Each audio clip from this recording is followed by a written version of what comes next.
Good morning everyone. बच्चों, आपके unit second खत्म हो चुके हैं और आपने बहुत अच्छे से पेपर दिए। अब चलिए हम आगे अपना कोर्स आगे बढ़ाएंगे। कोर्स को आगे बढ़ाने से पहले थोड़ा हम कोरोना के बारे में जान लें कि कोरोना अभी भी समाप्त नहीं हुआ है। ठीक है, सब चीजें खुल गई हैं, मार्केट खुले हैं, ऑफिस खुले हैं, सब खुल गए हैं, लेकिन इसका मतलब ये नहीं कि हमें भीड़ भाड़ में जाना है, शादी ब्याह में जाना है। मतलब हमको, अगर हम जा रहे हैं तो हमें फिर भी लोगों से दूरी बनाए रखना है। हमारे दिमाग में ये सोच जरूर रहनी है कि अभी कोरोना हमारे बीच में ही है और वो कभी भी किसी को भी हो सकता है। इसलिए हमें कोरोना से बचने के जो 3 उपाय हैं उनका पालन पूरी तरह करना है। वो 3 उपाय कौन कौन से हैं? हमें एक दूसरे से 6 फीट की दूरी बनाए रखनी है।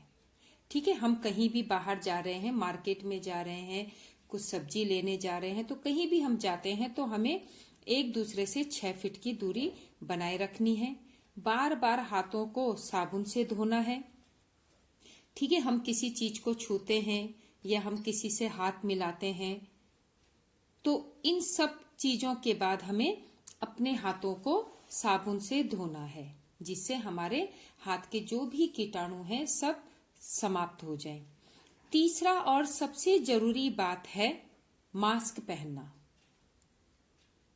हम कहीं भी बाहर जाते हैं, अपने घर या अपने घर में हैं या घर से बाहर हैं, किन्हीं लोगों के बीच में है, तो हमें मास्क को पहनना है और मास्क को सही तरीके से अपना मुंह और नाक उससे ढक के रखने हैं। अगर हम इन तीनों उपायों को अच्छी तरह से अपने जीवन में लागू करते हैं तो हम कोरोना से बच सकते हैं, कोरोना की लड़ाई को हम लड़ सकते हैं। तो चलिए अब स्टार्ट करते हैं कि आज कौन सा चैप्टर हमने पढ़ना है। तो बच्चों, आज हम व्याकरण का नेक्स्ट चैप्टर पढ़ेंगे, अलंकार। सबसे पहले हम अलंकार की परिभाषा पढ़ेंगे कि अलंकार है क्या, किसे अलंकार कहते हैं।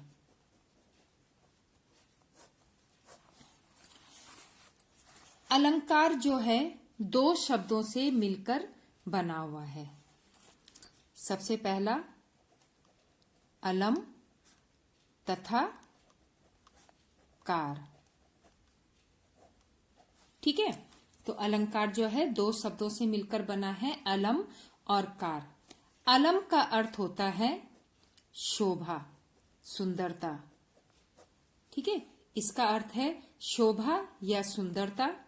और कार का अर्थ है करने वाला। कार का अर्थ होता है करने वाला।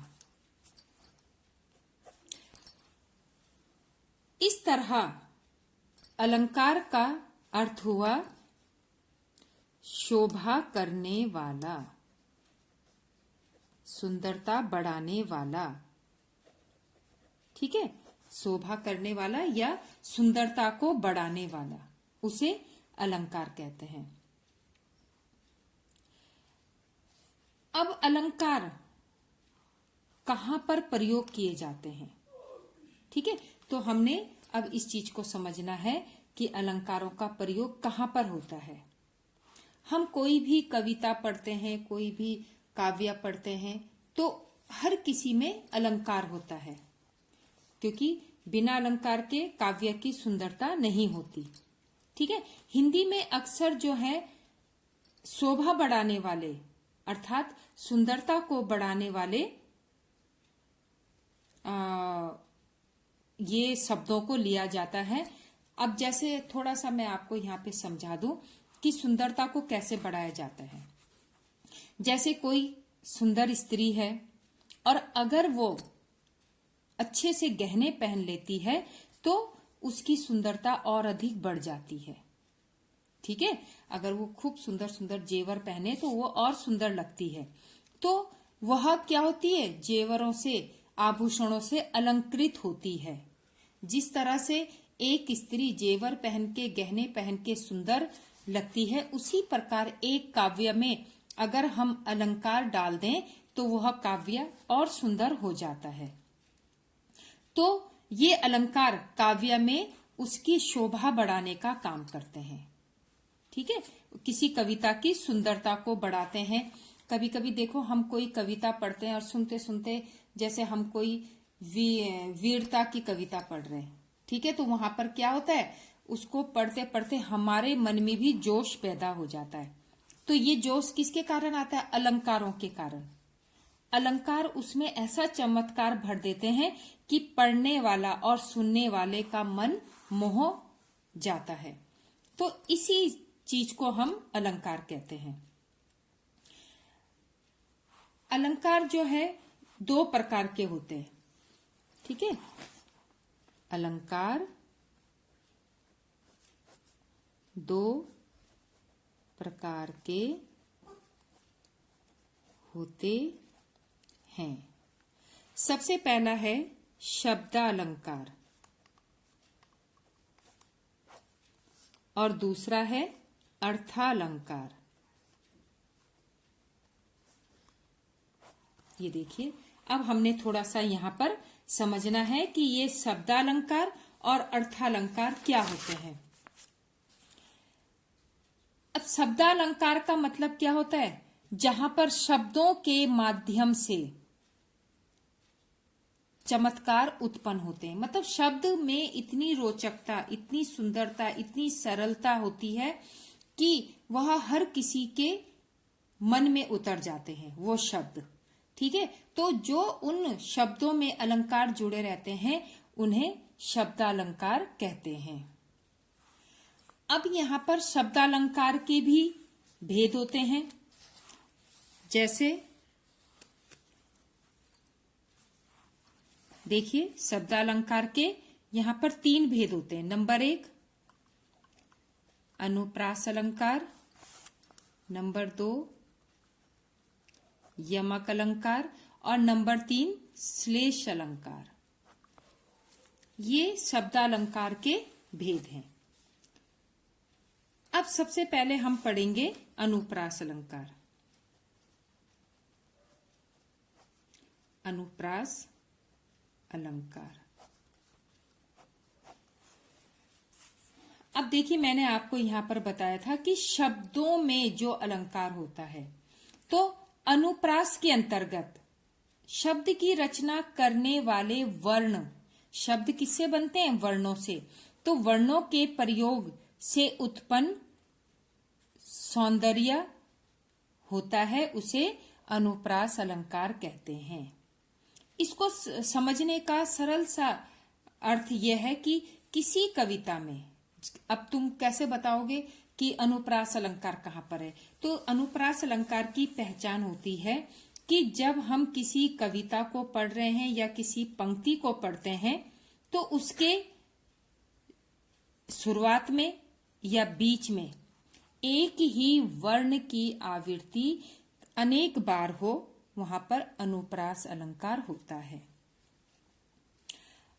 अब वर्ण किसे कहते हैं? जैसे क, ख, ग, घ, ये क्या है? वर्ण है। तो हम जब कोई कविता या कोई लाइन, कोई पंक्ति पढ़ेंगे, उसमें हर शब्द में अगर एक ही वर्ण बार बार रिपीट होता है, एक ही वर्ण की आवृत्ति बार बार होती है, तो उसे अनुप्रास अलंकार कहते हैं। ठीक है, इसकी परिभाषा है किसी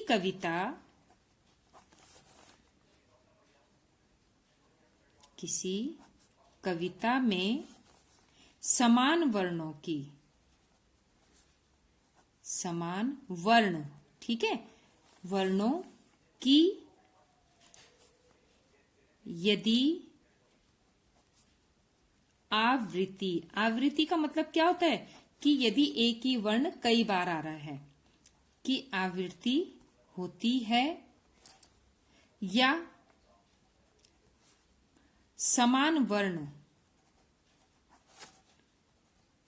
बार बार या समान वर्ण बार बार आते हैं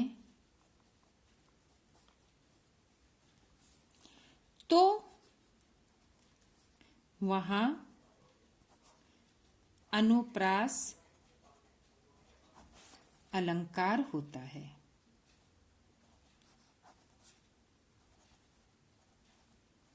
ठीक है, अब आप समझ गए कि जहां पर किसी भी कविता में कहीं पर भी यदि एक ही वर्ण की आवृत्ति बार बार होती है वहां पर अनुप्रास अलंकार होता है। अब मैं आपको इसके कुछ उदाहरण बताऊंगी, इससे आपको बिल्कुल आसानी से समझ में आ जाएगा। जैसे चारु चंद्र की चंचल किरणें। ठीक है, अब आप बताओ यहां पर कि कौन सा वर्ण बार बार आ रहा है। ये देखिए च। चारु चंद्र की चंचल किरणें, ये एक पंक्ति में एक से अनेक बार आया है। उसी तरह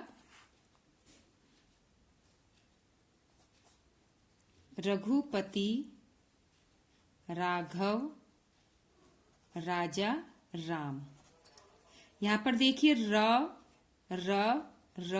और र, ये र की आवृत्ति बार बार हुई है। अब ये जिसमें मैंने अंडरलाइन की है वो क्या है, वर्ण। एक ही वर्ण की आवृत्ति अनेक बार हुई है तो यहां पर अनुप्रास अलंकार है। तीसरा देखिए आप, तरिणी तनुजा तट तमाल तरुवर बहुछाये। अब एक कविता यह है, तरिणी तनुजा तट तमाल तरुवर बहुछाये। यहां पर किस चीज की आवृत्ति हो रही है, त। ये देखिए यहां पर त वर्ण की आवृत्ति अनेक बार हुई है तो यहां पर कौन सा अलंकार होगा, अनुप्रास अलंकार। ठीक है, अब संकट कटे मिटे सब पीरा। संकट कटे मिटे सब पीरा।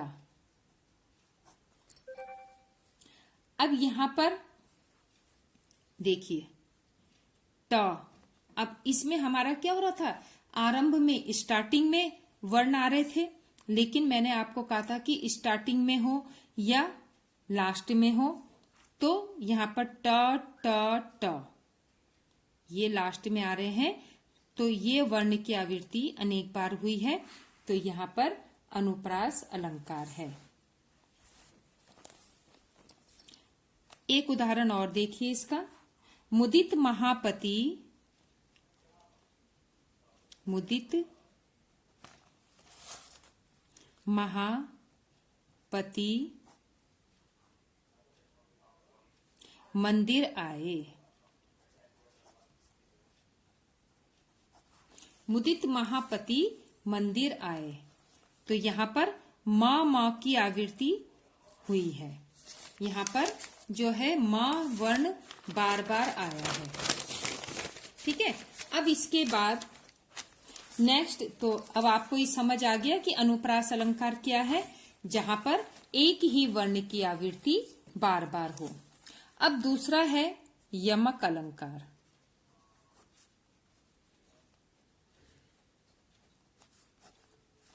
यमक अलंकार,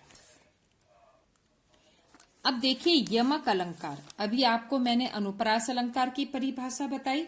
अनुप्रास का मतलब होता है जहां पर एक ही वर्ण बार बार रिपीट होता है वहां पर अनुप्रास अलंकार होता है। अब वो वर्ण था, अब यहां पर यमक अलंकार की पहचान क्या होती है, जहां पर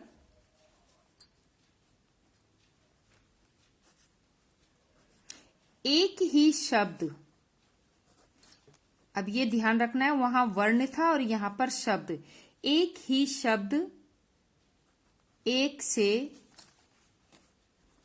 अधिक बार आता है।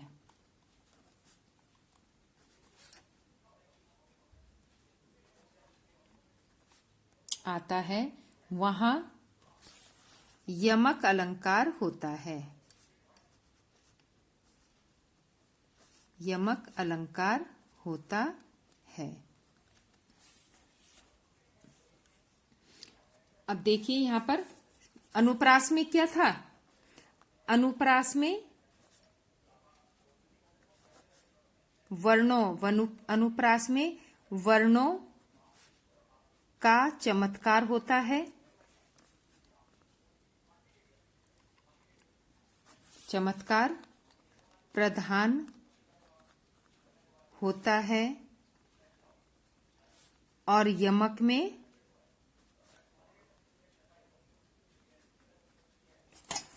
शब्दों का। इस चीज को आपने ध्यान रखना है, ठीक है बेटा। इस चीज को आप ध्यान रखोगे कि अनुप्रास में वर्णों का चमत्कार होता है, अर्थात एक ही वर्ण की आवृत्ति कई बार होती है, और यमक में शब्दों का, अर्थात एक ही शब्द एक से अधिक बार आता है।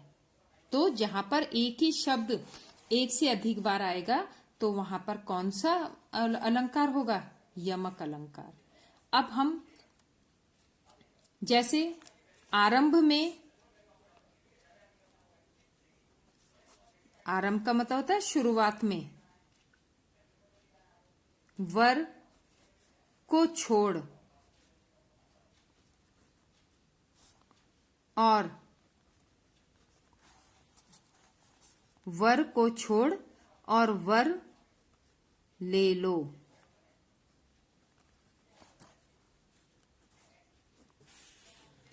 देखिए यहां पर एक लाइन है, वर को छोड़ और वर ले लो। अब ये दो शब्द कौन से हैं? एक वर और दूसरा वर। ये एक ही शब्द दो बार आए हैं, ठीक है, लेकिन इन दोनों का अर्थ अलग अलग होगा। यमक अलंकार में एक ही शब्द दो बार आते हैं या उससे अधिक बार आते हैं, लेकिन उनका अर्थ बिल्कुल अलग होगा। वहां पर यमक अलंकार होगा। अब यहां पर वर को छोड़ और वर ले लो, क्या मतलब हुआ? यहां पर वर, एक वर हो गया पति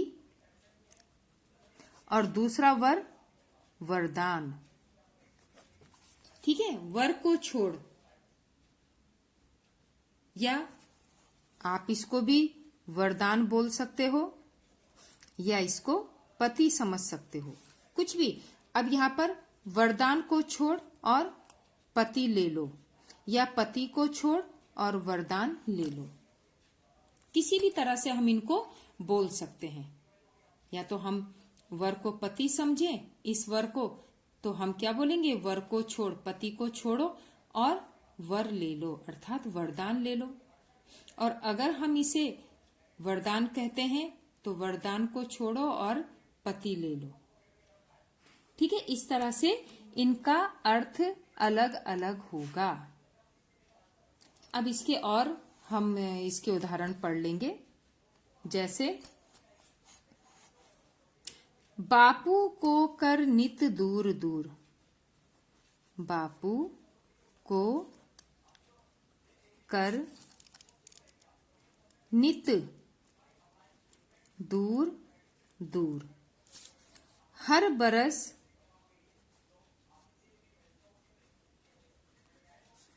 बरस दिन आता है।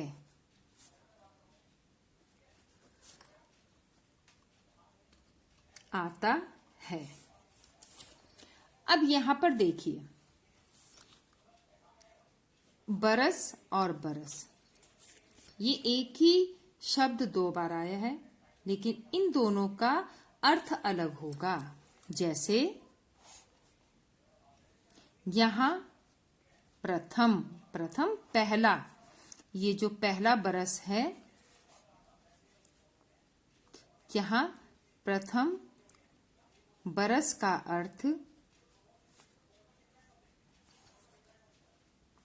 अर्थ है वर्ष, ठीक है, वर्ष या साल। और दूसरे वर्ष का अर्थ है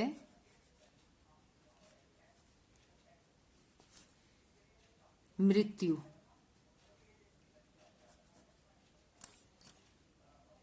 ठीक, एक बरस का तो अर्थ है साल और दूसरे बरस का अर्थ है मृत्यु, अर्थात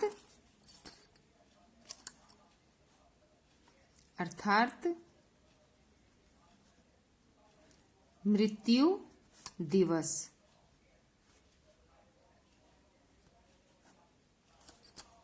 ठीक है, यहां पर इसलिए अब यहां पर देखिए, हर बरस आता है, दिन आता है, मतलब हर साल मृत्यु का दिन आता है। बापू को कर नित दूर दूर, हर बरस दिन आता है। इसमें हम महात्मा गांधी के मृत्यु के दिन को याद करते हुए कहते हैं कि उनका हर बरस मृत्यु का दिन आता है। तो यहां पर कौन सा अलंकार होगा?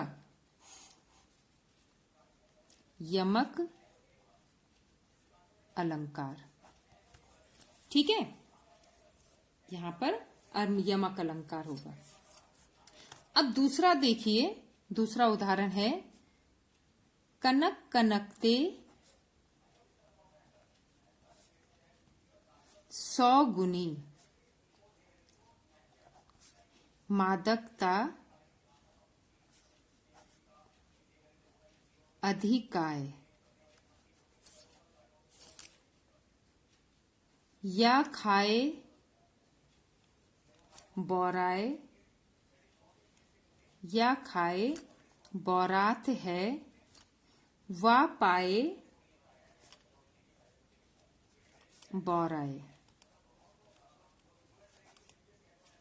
अब यहां पर देखिए, यहां पर कौन सा शब्द बार बार आया है? कनक और कनक।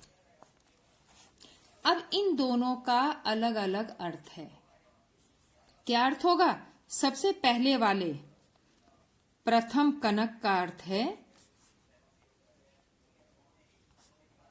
का अर्थ है सोना या धतूरा। इसका अर्थ है धतूरा। और दूसरे कनक का अर्थ है सोना। ठीक है, अब यहां पर देखिए, कनक कनकते 100 गुनी, मादकता अधिकाय, या खाए बौरात है, वा पाए बौराए। एक कनक का अर्थ है धतूरा और दूसरे कनक का अर्थ है सोना। तो यहां पर कहा गया है, अब सबसे पहले कनक, कि धतूरे को खाकर, कनक कनकते 100 गुनी मादकता अधिकाय, कि धतूरे से ज्यादा नशा किसमें होता है? सोने में। 100 गुनी मादकता, 100 गुना नशा सोने में होता है। किससे अधिक? धतूरे से अधिक। क्यों? ऐसा क्यों होता है? अरे भाई, धतूरे में तो ज्यादा नशा होता है ना, लोग धतूरा खाते हैं, कोई सोना तो नहीं खाते। लेकिन यहाँ पे कहा गया है कि धतूरे से भी अधिक नशा सोने में होता है, गोल्ड में। कैसे? या खाए बौरात है, क्योंकि धतूरे को तो जब मनुष्य खाता है तब वह पगलाता है। ठीक है, धतूरे को खाने के बाद मनुष्य पागल होता है। लेकिन यदि उसे सोना मिल जाए, ठीक है, अगर उसको कहीं सोना मिल जाता है तो उस सोने को खाने की जरूरत नहीं पड़ती है, वो सोने को देखकर ही पागल हो जाता है। ठीक है, आप समझ रहे हो कि यहाँ पर कनक धतूरे को कहा है और कनक सोने को कहा है, कि सोने में धतूरे से 100 गुना अधिक नशा होता है। कैसे? कि धतूरे को तो खाने के बाद इंसान पगलाता है, लेकिन सोना देखते ही मनुष्य पागल हो जाता है। इसलिए सोने में धतूरे से अधिक नशा होता है। ठीक है, अब एक उदाहरण और देखिए, काली घटा का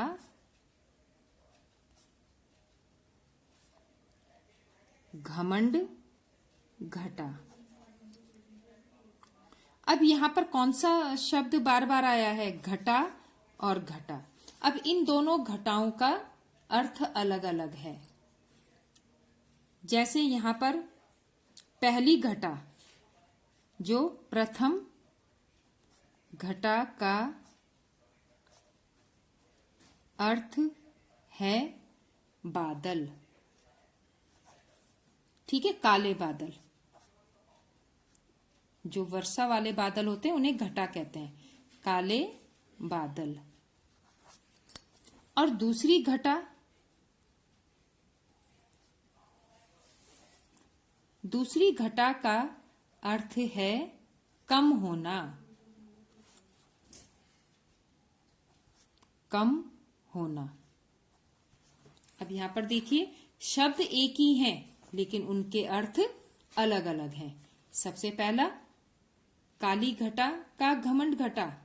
ठीक है, जो काले बादल होते हैं उनका घमंड घटा, उनका घमंड घट गया। कैसे? नभ तारक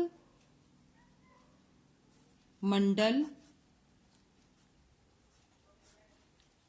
वृंद खिले, वृंद खिले। नभ मंडल तारक वृंद खिले, कि जब आकाश में, नभ कहते हैं आकाश में, तारा मंडल उदित होता है, तारों से भरा आसमान जब जगमगाता है तो काली घटा का घमंड कम हो जाता है। जब आकाश में काले बादल आ रहे हैं और लेकिन उनके साथ ही अगर आसमान में तारे दिखाई देने लग जाते हैं तो हमारा ध्यान किस में जाता है? घटाओं में नहीं जाता है, हमारा ध्यान तारों पर चला जाता है। इसलिए वहां पर कहा गया है कि काली घटा का घमंड घटा, अर्थात उनका घमंड कम हो गया है। तो बच्चों, ये इस तरह से थे। इसके 3 उदाहरण मैंने आपको बताए। तो यहाँ पर आज हमने पढ़ा अलंकार के भेद। सबसे पहले मैंने आपको बताया कि अलंकार कितने शब्दों से बनता है? 2 शब्दों से, अलम और कार। अलम का अर्थ होता है शोभा और कार का अर्थ होता है करने वाला, अर्थात सुंदरता को बढ़ाने वाला, उसे अलंकार कहते हैं। ठीक है, अलंकार कितने प्रकार का होता है? 2 प्रकार का, एक शब्दालंकार और अर्थालंकार। अब शब्दालंकार के भी 3 भेद होते हैं। सबसे पहले कौन सा होता है? अनुप्रास अलंकार। तो अनुप्रास में मैंने आपको बताया था कि जहां पर एक ही वर्ण कई बार आए तो वहां पर अनुप्रास अलंकार होता है। और यमक अलंकार, जहां पर एक ही शब्द 2 या 2 से अधिक बार आता है तो वहां पर शब्दालंकार होता है। तो बच्चों, आज इसको जितना मैंने आपको समझाया उसको आप अपने कॉपी में करेंगे और नेक्स्ट वीडियो में हम इसके और भेद पढ़ेंगे। ठीक है, इसके बाद है श्लेष अलंकार होगा, अर्थालंकार होगा, तो तब हम उसको पढ़ेंगे। तो आपने ये जो भी काम मैं आपको दूंगी उसको आपने फेयर नोटबुक में और ग्रामर की कॉपी में इसको कंप्लीट करना है। Thank you. तो बच्चों, इसके साथ ही ये चैप्टर खत्म करते हैं और जाते जाते एक बार फिर आपको बता दें कि आपको कोरोना से लड़ना है, घर में बैठकर कोरोना से लड़ना है और हमें कोरोना को समाप्त करना है। इसके लिए जो उपाय हमने आपको बताए हैं कि किस तरह से आपने सोशल डिस्टेंस रखना है, 6 फीट की दूरी बना के रखनी है, बार बार साबुन से हाथ धोने हैं और मास्क को सही तरीके से पहनना है। तो इन उपायों को आप अच्छी तरह से कीजिए और घर में बिल्कुल आप सेफ रहिए और अपने परिवार को सुरक्षित रखिए।